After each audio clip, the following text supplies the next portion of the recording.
যেভাবে অনুরোধ করা হলো, আমরা আপনাদের পছন্দ অনুযায়ী গল্প আপলোড করার চেষ্টা করব। ধন্যবাদ।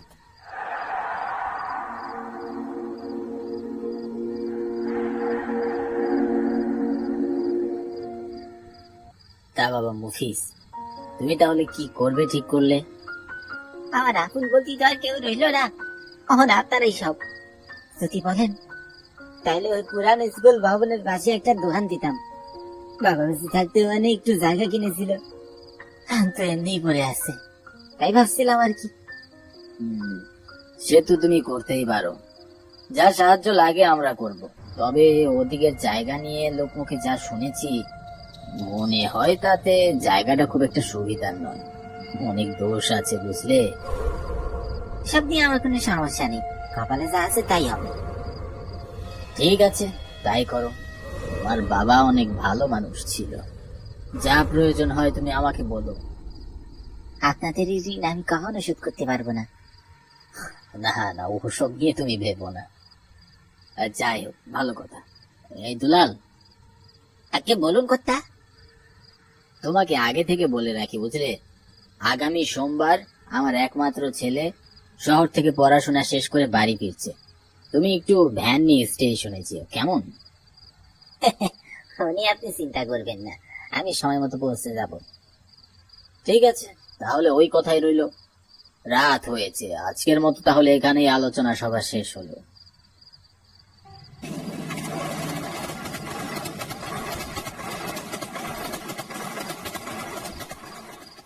শহর থেকে ডাক্তারি পড়াশোনা করে অবশেষে আমি বাড়ি যাচ্ছি।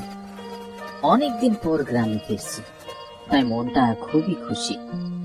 এতগুলো বছর ধরে থাকার পর সিদ্ধান্ত নিয়েছি বাকি জীবনটা গ্রামের মানুষদের সেবা করেই কাটাবো। শহরের জীবনযাত্রা যতই উন্নত হোক না কেন, গ্রাম বাংলার প্রকৃতি যেন অমৃত। দেখতে দেখতে কিছু সময় পর স্টেশনে গিয়ে ট্রেন থামলো। প্ল্যাটফর্মে নেমেই দেখি আমাকে নেওয়ার জন্য গ্রাম থেকে দুলাল কাকু এসেছে। দূর থেকে হাতের ইশারা করে ডাকছেন, এই যে বাবা, আমি এদিকে। কেমন আছেন কাকু? এই তো, আমি তো ভালোই আছি। তোমাকে দেখে খুবই ভালোই লাগছে বাবা। তা তুমি কেমন আছো? আমিও ভালোই আছি। চলো বাবা, ওইদিকে ভ্যান রাখা আছে, চলো ওইদিকে যাওয়া যাক। আচ্ছা চলুন। ছোটবেলা থেকে দুলাল কাকু আমাকে খুব ভালোবাসতেন।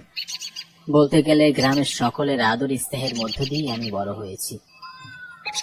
ধীরে ধীরে আমরা বাড়ির দিকে যেতে শুরু করলাম। তা কাকা, গ্রামের অবস্থা এখন কেমন? এই তো বাবা, ভালোই। জিনিসপত্রের যা দাম বেড়েছে, তাতে চলছে আর কি কোনো রকমে দিনকাল। তা গ্রামের সবাই কেমন আছে? হ্যাঁ, গ্রামের সবাই ভালোই আছে, কিন্তু কিছুদিন আগে ওই মফিসের বাবাটা মারা গিয়েছে। মফিস মানে ওই মফিসুদ্দিন? হ্যাঁ হ্যাঁ, ওর কথাই বলছি। কি বলেন? সে তো খুবই খারাপ খবর। হ্যাঁ, তোমার বাবা নিজ দায়িত্বে ওকে চায়ের দোকানের ব্যবস্থা করে দিয়েছে। ও আচ্ছা, আজ বিকেলেই ওর সাথে দেখা করে আসবো। কথা বলতে বলতে ভ্যান গাড়ি বাড়ির সামনে গিয়ে থামলো। অনেকদিন পর আমাকে পেয়ে বাবা মা অনেক খুশি। বাড়ির সকলে যেন আমার জন্য অধীর আগ্রহে অপেক্ষা করছিল। যাও বাবা, বাড়ি গিয়ে এখন বিশ্রাম নাও। তারপর খাওয়া দাওয়া সেরে ক্লান্ত শরীর নিয়ে দুপুরে কিছু সময় ঘুমালাম। বিকেল বেলায় বাবা ঘুম থেকে ডাকলো, হে বাবা, এখন উঠ, বিকাল হয়ে গেছে, বাইরে থেকে ঘুরে আয়, ভালো লাগবে। হ্যাঁ উঠছি বাবা, আসলে অনেকটা সময় ট্রেন জার্নি করেছি তো মাথাটা কেমন ঝিমঝিম করছিল, এখন ভালোই লাগছে। ভাবছি বাবা মফিসের দোকান থেকে একবার ঘুরে আসবো। ও আচ্ছা, ঠিক আছে, যা। কতদিন পর যেভাবে গ্রামে ঘুরছি। গ্রামের মেঠো পথ ধরে হাঁটতে হাঁটতে পুরনো স্কুলের পাশে মফিসের চায়ের দোকানের কাছে গিয়ে দাঁড়ালাম। কেমন আছেন আপনি? হ্যাঁ, বেশ ভালোই আছি। তোমার কথা সবই শুনলাম। এখন কি অবস্থা তোমার? আপনারা যেভাবে আমার পাশে দাঁড়িয়েছেন, আমি চির কৃতজ্ঞ থাকবো। আরে না না পাগল, বিপদে একজন আরেকজনের পাশে দাঁড়াবে, এটাই তো স্বাভাবিক। হ্যাঁ, আপনি বসেন। হ্যাঁ, আমার দোকানে এক কাপ চা খেয়ে যান তাহলে। ঠিক আছে, তা মন্দ হয় না। তারপর চা খেতে খেতে সবার সাথে গল্প করতে লাগলাম। কাল সকালে খেজুরের রস আনতে যাব বাবা মফিজ, তুমি কাল সকালে একটু সকাল সকালে এসো আমার বাড়িতে। আচ্ছা ঠিক আছে, আমি সময় মতো চলে আসবো নি। এখানে দোকান নিয়ে তোমার কোনো সমস্যা হচ্ছে না তো? এই সমস্যা বলতে এই রাতের দিকে এই পরিত্যক্ত স্কুল থেকে কেমন যেন একটা শব্দ আসে। হয়তো কুকুর বিড়াল হতে পারে, আবার পরিত্যক্ত ভবনে অনেক সময় বাদুড়ও দেখা যায়, সেই শব্দ হতে পারে। না না বাবা, এখানে অনেক দোষ আছে, তাই তো এই জায়গার নাম ভূতের ডাঙ্গা। যাই হোক, তুমি একটু সাবধানে থেকো বই কি। আচ্ছা ঠিক আছে। ভালোই ঠান্ডা পড়েছে, আজকের মতো যাই তাহলে। আবার আসবেন কিন্তু। সন্ধ্যা ঘনিয়ে আসতে না আসতে চারিদিক কুয়াশার চাদরে ঢেকে ফেলেছে। তবে ওই পরিত্যক্ত জায়গা কিসের শব্দ হতে পারে?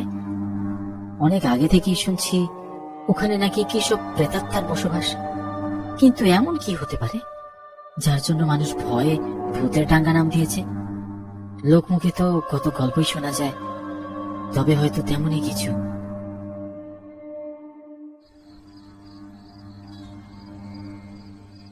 তা বাবা, কিছু চিন্তা ভাবনা করেছো তুমি? ভাবছি এখানেই একটা হাসপাতাল করব, গ্রামের মানুষদের ভালো চিকিৎসার খুবই প্রয়োজন।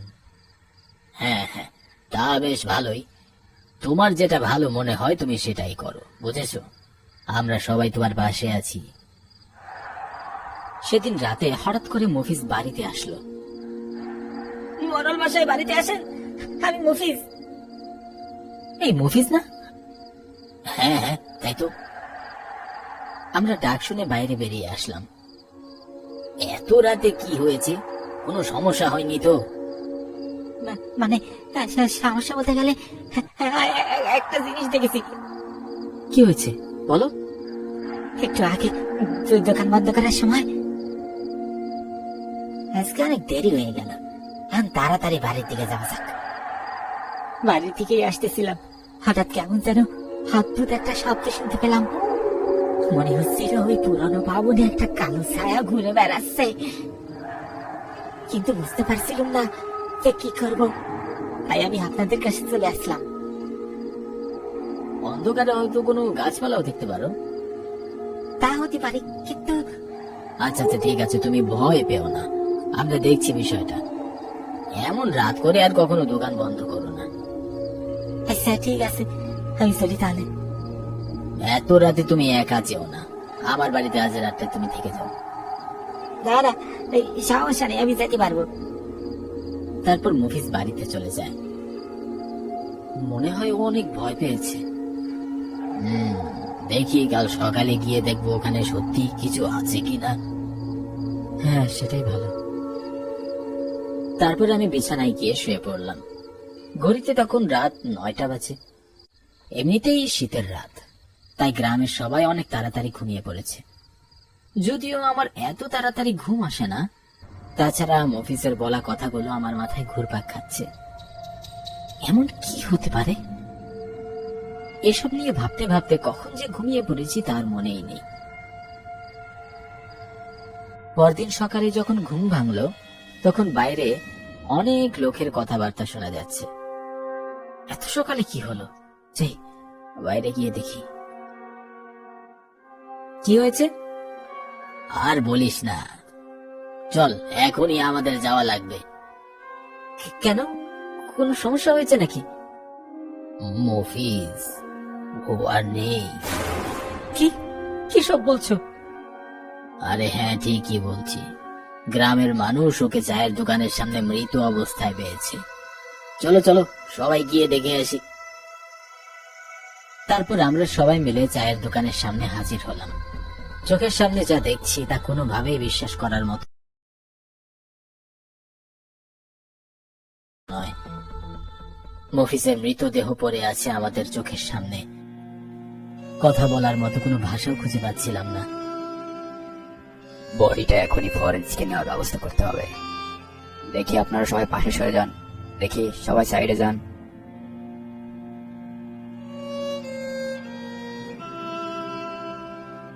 পুলিশ মৃতদেহটা নিয়ে যায়। পোস্টমর্টমের রিপোর্টে জানা যায় মাথায় প্রচন্ড আঘাত লেগে মৃত্যু হয়েছে। তদন্তের পরও হত্যার কোনো প্রমাণ পাওয়া যায়নি।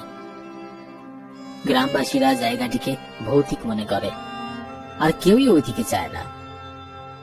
সবাই ধরেই নিয়েছে ওই অভিশপ্ত জায়গাটার কারণে মহিষের মৃত্যু হয়েছে। কিন্তু আমি এসব মানতে নারাজ। যদি সত্যি ওখানে ভৌতিক কিছু থাকে, তাহলে রাতে আমি ওখানে একা গেলেও নিশ্চয়ই কিছু দেখতে পারবো। আজ রাতেই যাব, যা হয় হোক, কিন্তু আমি এর শেষ দেখেই ছাড়বো।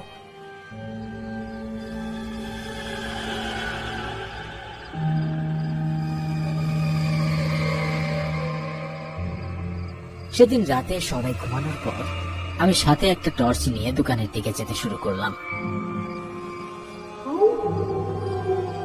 কুয়াশার চাদরে ঢাকা শুনশান নীরবতার মধ্য দিয়ে মাঝে মাঝে দূর থেকে শেয়ালের ডাক কানে ভেসে আসছে। মনে এক অজানা আতঙ্ক নিয়ে আমি সামনে এগোতে লাগলাম। ওই তো পরিত্যক্ত ভবনটা দেখা যাচ্ছে। এখন টর্চের আলো বন্ধ করে সামনে গিয়ে দেখি। পুরনো ভবনের আশেপাশে ঝোপঝাড় সরিয়ে দূরে গাছের আড়াল থেকে দেখলাম একটা ঘরের ভাঙ্গা জানালা দিয়ে আলো দেখা যাচ্ছে। এ কি করে সম্ভব? নিশ্চয়ই এর পিছনে কোনো রহস্য আছে। আরে ওটা কি? মনে হচ্ছে দুজন লোক একটা বস্তা টেনে নিয়ে যাচ্ছে। কি করছে ওরা? কোনো শব্দ না করে খুব সাবধানে জানালার কাছে গিয়ে দেখলাম, কিরে আজ কত হলো? শালা ওই চা দোকানদার ছোড়াটাকে মারতে গিয়ে আমাদের কতদিন গা টাকা দিয়ে থাকতে হলো। কিন্তু ব্যাটাকে না মেরেও তো উপায় ছিল না। সব সময় এখানে লোকজনের আনাগোনা লেগেই থাকলে আমাদের চলাচল তো মুশকিল হয়ে যেত। এসব ছোটখাটো ডাকাতি করে আর পোষাবে না, বুঝলি? বড় কিছু করতে হবে। তাহলে এখানে লোকচক্ষুর আড়ালে অবৈধ কাজকর্ম চলছে, আর ওরাই মফিজকে হত্যা করেছে। কিরে বেটা, এখানে বসে বসে দেখছিস? এবার তোর কি হবে রে? চল শালা, ভেতরে চল। বাস, এই হলোটা জানালা দিয়ে সারা দেখে বেরিয়েছে। তাহলে তো তোর মেয়াদ আর বেশিক্ষণ নেই রে। তোরাই তাহলে মফিজকে হত্যা করেছিস? আমাদের পথে যেই আসবে তাকেই সরিয়ে দেব। এখন তোকে মরতে হবে রে। সেই ইচ্ছা তোমাদের পূরণ হবে না, তার আগেই তোরা মরবি। কে কে কে কথা বললো? আমি। এ শালা কি করে আসলো এখানে? তোমাদের মারার জন্য আমাকে যে আবার আসতেই হলো। জ্বলে পড়ে মরবি তোরা। এই নে সম্বর। চোখের সামনে আগুনের গোলা গিয়ে পড়লো ওদের উপর। মুহূর্তের মধ্যে দাউ দাউ করে জ্বলে উঠল আগুন। আমি দ্রুত ঘর থেকে বাইরে বেরিয়ে আসলাম। আপনার আর কোনো ভয় নেই? কি হয়ে গেল এসব? তোমার মতো একজন ভালো মানুষ এভাবে অকালে? নিজের জীবনটা সারা হারানোর মতো যে আর কিছুই ছিল না। কপালে যা ছিল তাই হয়েছে। তবে একটা শেষ ইচ্ছা রাখবেন আবার? হ্যাঁ বলো। বাবার কিছু সম্পত্তি, আমার মায়ের কিছু গহনা আমাকে দিয়েছিল। পারলে ওগুলো কাজে লাগিয়ে একটা হাসপাতাল করবেন, এতে অনেক মানুষের উপকার হবে।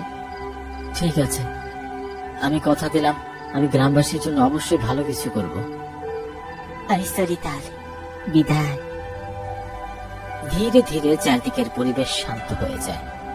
মফিজের এই আত্মত্যাগ আর অবদানের কারণে মারা গিয়েও অনেক মানুষের উপকার হলো। হয়তো এতে তার আত্মা শান্তিও পেয়েছে।